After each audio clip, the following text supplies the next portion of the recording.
Bonjour, je m'appelle Christine Ferré-Fleury. J'ai écrit un roman qui s'appelle Crève-cœur aux éditions Hachette, collection La Belle Étoile.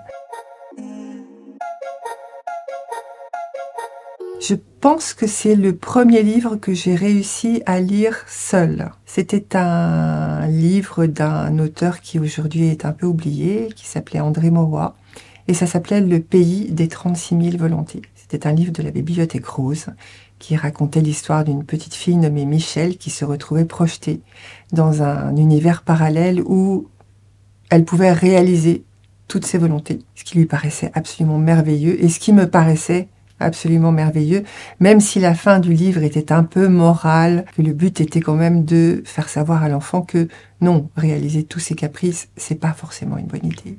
Ma première expérience d'écriture publiée, c'était une nouvelle, il y a très longtemps, dans une revue littéraire qui s'appelle Encre vagabonde. Je ne me souviens plus du titre de la nouvelle. Je me rappelle seulement l'image qui m'avait poussée à écrire cette nouvelle. J'étais sur le ferry qui relie Calais à Douvres à la fin de la nuit et j'ai vu à l'avant du ferry une femme encadrée par deux hommes.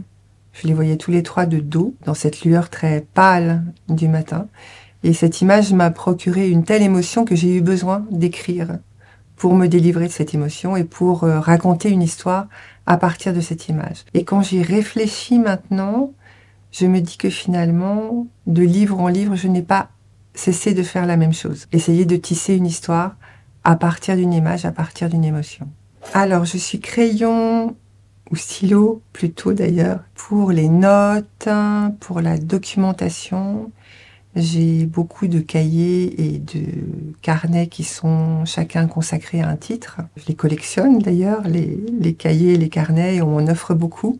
Donc à chaque nouveau livre, je choisis parmi mes carnets vierges celui qui va avec l'histoire. C'est un stade important de l'écriture, mais je n'écris pas, je ne commence pas un texte sur un carnet. J'écris directement sur le clavier parce que ça met le texte à distance et que cette distance, j'en ai besoin pour être critique vis-à-vis de mon propre travail. Peut-être aussi que je crains l'intimité de l'écriture manuelle. J'ai une écriture un peu particulière, très longue, avec des grandes majuscules, et ça me bloque un peu de voir ma propre écriture. Tandis que voir mon texte sur l'écran, c'est presque comme si j'étais en train de lire le livre de quelqu'un d'autre. À ce moment-là, je peux être critique et faire des corrections. J'avoue ne pas savoir où passe la frontière entre les deux. Si je relis ce que j'écris ou si je me replonge dans l'état d'esprit où je suis quand je suis en train d'écrire, je pense que ça ressemble plus à une mosaïque. En fait, il y a tellement de fragments d'imaginaire incrustés dans le réel, ou tellement de fragments de réel incrustés dans l'imaginaire, qu'on ne sait plus où le réel commence et où l'imagination finit, ou l'inverse. En fait, on pourrait résumer ça en disant tout est réel, rien n'est vrai. Tout est vrai, rien n'est réel. Crève-cœur, c'est l'histoire d'un lieu, mais c'est aussi l'histoire d'une jeune femme assez solitaire, Esther, qui revit l'été de ses 15 ans, l'été où toute la vie de sa famille a basculé dans le vide, à l'image du domaine familial de Crève-cœur, rongé par l'écroulement de la falaise. Cet été-là, donc cet été d'adolescence, cet été d'adolescence où on grandit d'un coup, elle va à la fois découvrir l'amour, elle va voir disparaître Gaspard, son cousin et son amour d'enfance.